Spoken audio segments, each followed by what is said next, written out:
Alright, today I'm going to teach you how to solve for the volume of a revolution by the shell method or the cylinder method.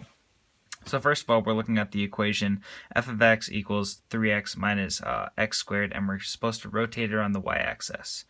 In these types of problems, opposite to the disk method, when you have to revolve around the y-axis, you actually keep it in terms of x instead of y. And the equation that is generally used for the shell method is as follows: the integral of 2 pi x, or the radius, and x in this case, but it could be y, but the radius just means the distance between, and then the f of x, which in this case is the 3x minus x squared. So for the first step in this, we are going to first want to get rid of this 2 pi, and we can basically put the constant outside of the integral and makes it easier to solve.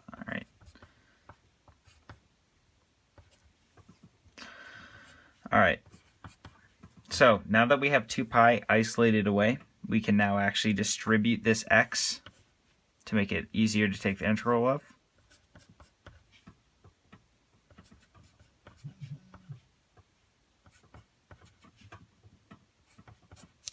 Alright, so now we just take the integral of this, which is a pretty simple integral. So we're going to be left with 2 pi equals x to the third minus 1 over 4 x to the fourth plus c.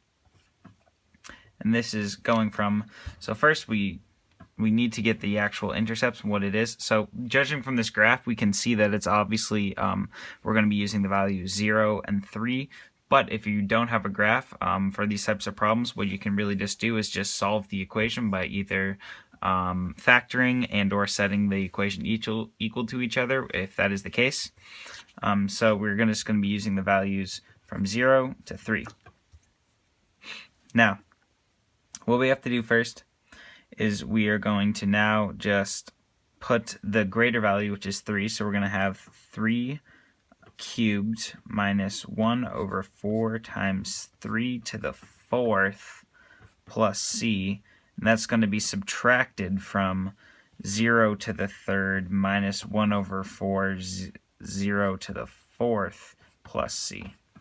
Now these c's are going to cancel out once you distribute the negative, and the zeros don't even really matter in this problem just because it's 0. So what we're really going to be left with is 3 to the third minus 1 over 4, 3 to the fourth, and that is going to, and then also 2 pi, but that will give us our answer.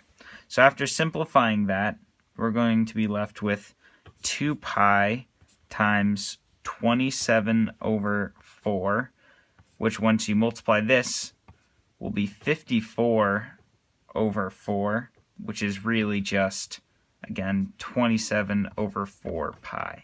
Alright, so for this next part, we're basically going to be doing the similar type of problem of what we just did using the shell method, but we're going to be rotating around the x-axis, which means, as I mentioned before, we're going to actually take it in terms of y instead of x. Now, first up is we're really going to want to know where to find the integral of, or in between. So if we look at the graph, we can see that since it's in terms of y, we're looking for the y values and y-intercepts. So we can see that it is 2, and it's going to be 0.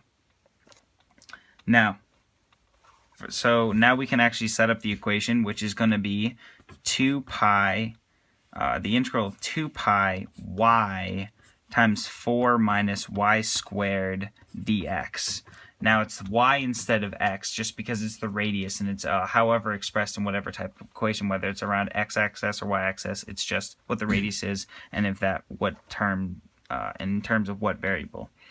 Alright, so now the next part is, since we know that it's just between 0 and 2, we can take out the 2 pi from 0 and 2 of integral of 4y minus y cubed dx. And so if we take the integral of that, that is going to be leaving us with 2y squared minus 1/4 y to the fourth plus c between 0 and 2. And after simplifying that, which we're going to just be left with 2 times 2 squared minus 1/4 times 2 to the fourth. and subtract, but it's really just, since the other value is 0, it doesn't even really matter. We know that the c's will cancel out, and we know that the zeros are going to lead to 0. Alright, so now after simplifying that, we're going to be left with just 8 minus 4, and that's going to be 4. And 4, now we have to times 2 pi, which is going to be left, which is just going to leave us with 8 pi, and that is the volume of that revolution.